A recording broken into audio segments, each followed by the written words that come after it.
સાહેબ આ ભોળિયા નાથની જાન જાતી હતી અને ભૂતળા જેથી નાચતા હતા. ભૂતળા નાચે કોઈ દી ઈ નાતા ધા ધઈ તકડીન ધીન ધીન દાડ તા તો ભોળો નાથ તમને કોઈ પોઠિયા ઉપર ઊભો થઈ જાય. એમાં ભગવાન મળ્યા ડિસ્કો કરો, એક હાથમાં ડમરું ને એક હાથમાં ત્રિશુલ. એમાં વળી ખબર ન રીતે પોઠિયાના એટલે નંદીના વાહામાં એટલું ત્રિશુલ હાલવી દીધા. હા નંદી એટલે એવું કે છું નહોતું. પછી તમે એવું ન સમજતા, મોટો બાપુ ગમે એમ કરે. નંદી પાછું વાળું જોઈને કે મારો હું વાહો ભાંગો, એ કે ભૂલાઈ ગયું બટા. પણ ભૂતળાને કોઈ ભૂતને પૂછે છે કોઈ કે તમે એટલા બધા કેમ જ આનંદમાં છો, તમે ભૂત છો. તેમે ભૂતમાલી કોઈ બોલ્યું કે અમે આનંદમાં છે. એનું કારણ એ કે અમારી પાસે મોટો બાપ તો હતો, અમારી પાસે માં નહોતી.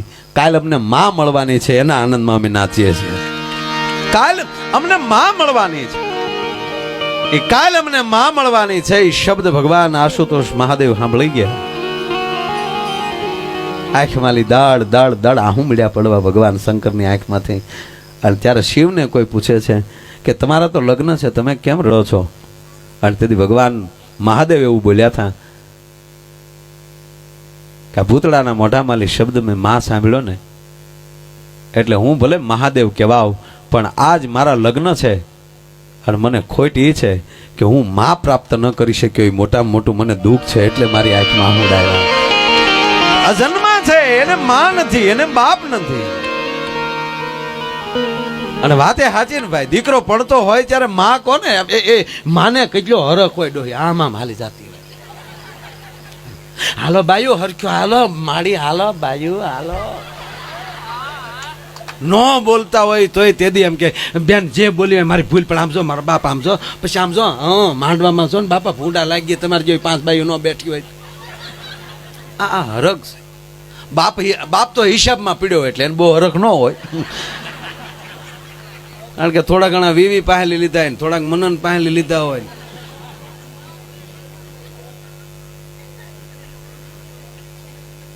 બેન્ડ વાજા વાળાને વરનો બાપ એમ જ કહેતા હાલે રાખો, થોડાક હાલે રાખો, હાલે રાખો. ભાઈ ગામડામાં લગ્ન થતા નહીં બહુ. હવે તો બેન્ડ વાજા આવી ગયા સાહેબ. પણ મને એક આમ ગામડામાં જો પેલા બેન્ડ વાજા નતા, ઢોલ હતા. એક કોટે આખા ગામના વરરાજા પરણી લેતા. એનો ઈ જ ઇસ્ત્રી કરીને પાછો આપવાનો. એ વળી બીજો તમને કહું ફૂલડો લઈને તલવાર લઈને બેસી ગયો હોય. એ જાન જાય ને ઉતારા દેવાય ને ઉતારે વળી ઢોલ વાળો ઢબુક ઢબુક કરતો હોય ને એ પછી એમ કે બસ ભાઈ હવે ઘડીક શાંતિ રાખો, એટલે પાછા ઢોલી બેસી જાય.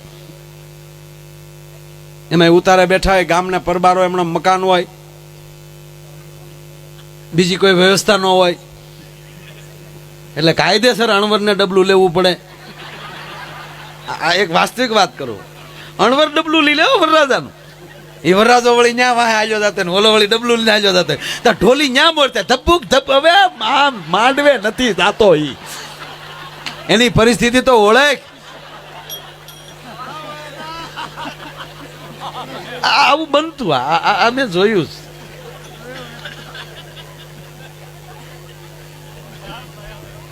પણ લગ્ન છે અને આજ બહેનોની થોડીક હાજરી છે ને આપ બધા બેઠા છો. લગ્નની વાત આવે એટલે બધાને આનંદ આવે. મેરેજ ડે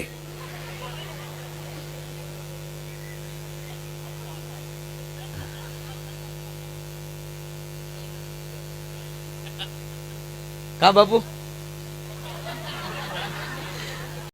પતિ પત્ની બેઠેલા,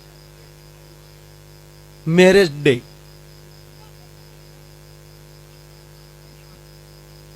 એવું બાપુ તમને ન ખબર હોય, તમારે માથું નહીં હલાવા.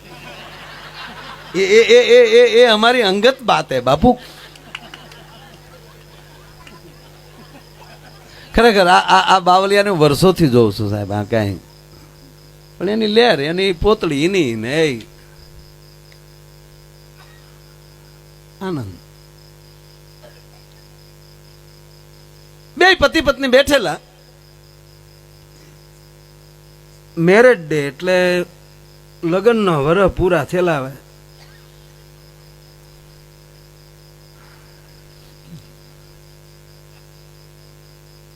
અને આવું બધું 2-5 વર્ષ પછી જ સાંભળે. મેરેજ ડે તમારા તો આમ ઘણાને મેરેજ, આપણે મેરેજ નામ બોલીએ ને તો આમ ઘણા ઢીલા પડી જાય. કોક કોકો, બધાય નહીં, કોક કોક કોક.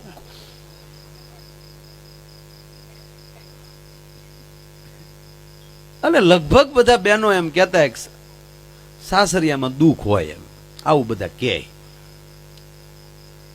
અને પુરુષો એમ કે લગ્ન થાય પછી પરિસ્થિતિ ફરી જાય. આ બે મુદ્દા મને ગમતા નથી.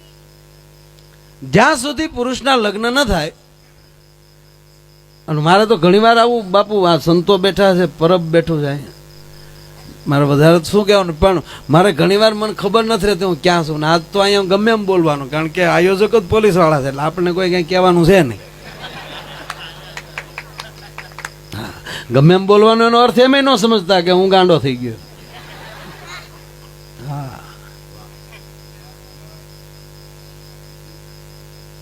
એ અમુક મુદ્દા આપણને ન ગમે કે ભાઈ લગ્ન એ લાકડા ને લાડવા જેવી વાતો છે, ને ખાધાય પસ્તાણા નથી ખાધાય પસ્તાણા, આવી બધા વાતો કરતા હોય.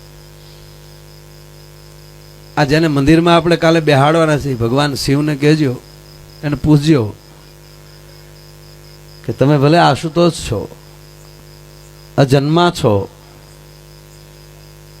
પણ તમને શક્તિ ન મળી હોત તો તું મોટો બાપ નો કહેવાનો હોત. જીવન માણસનું પ્રકાશિત હોવું જોઈએ, અને એ પ્રકાશિત જીવન રાખવા માટે શું જોવે કે કેવલ મોજ જોવે, કેવલ આનંદ જોવે. અંદર ખાલી કેટલા છે એ જોવાની, ભર્યા નહીં.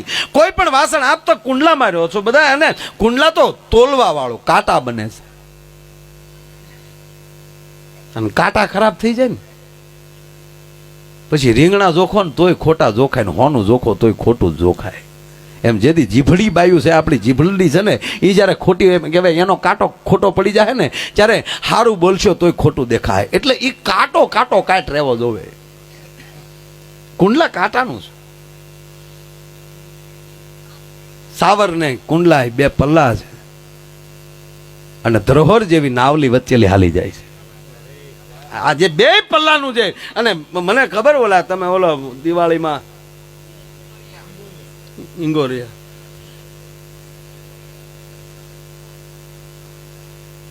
મારે એક દી જોવા આવું છે, મેં ક્યારે જોયું નથી.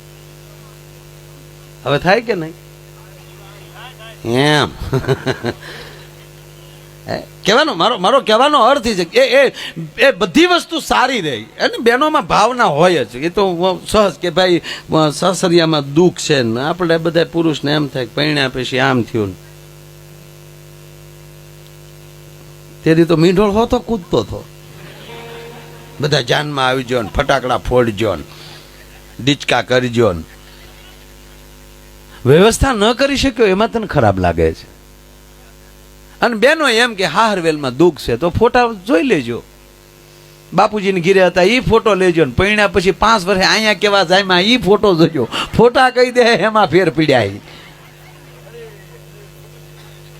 અને એક નરું સત્ય છે, દીકરી કોઈ પણ હાહરે જાય, કોઈ પણ દીકરી હાહરે જાય તો એ સાસર પક્ષ વાળા અથવા તો આજુબાજુ વાળા સગા સંબંધીઓ એટલું જ જોહે કે આ શું લઈને આવી, કેટલું લઈને આવી, કેટલું લઈને આવી. એની જ સમાજે નોંધ લીધી છે, પણ કેટલું મૂકીને આવી એની કોઈ દી નોંધ નથી લીધી ભલામણ.